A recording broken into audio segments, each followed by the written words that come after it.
First on Fox 13, cities in the Salt Lake Valley are looking at making cuts because COVID-19 has thrown off their budgets. They're all finding ways to make up for lost revenue.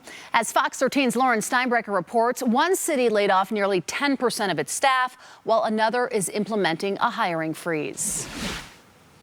For businesses barely plugging along during COVID-19, lost revenue for them quickly travels upriver. Part of our revenue stream comes from sales tax, and as people have stayed home and they haven't been shopping, that revenue stream has dropped dramatically. How much?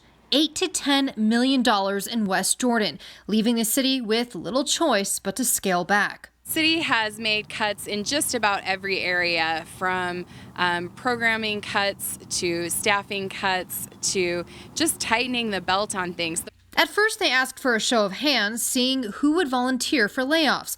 10 people agreed, but that wasn't enough, so West Jordan involuntarily laid off more than a dozen others. From just about every division in the city, mostly administrative positions.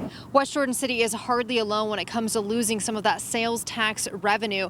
I spoke to nearly every other city across the valley. While none of them anticipate having to make any layoffs, they are having to look at other things like dipping into a rainy day fund or making other cuts in the budget. Cut back as much as we can city programs to the bones without doing any reductions in force. Mill Creek Mayor Jeff Silvestrini says they're implementing a hiring freeze and will lean on their rainy day fund. This is a rainy day, so we're going to use about 1/3 of that fund balance to make up the difference. West Jordan says they're pulling $3 million from their rainy day fund and offering severance packages to all laid off employees.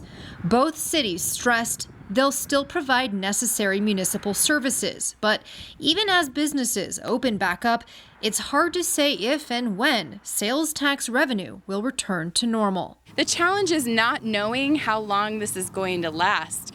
If this continues into the next year or the next, or puts us into a downward spiral in terms of income and revenue streams, we could be looking at years of impacts. In Salt Lake County, Lauren Steinbrecher, Fox 13 News, Utah.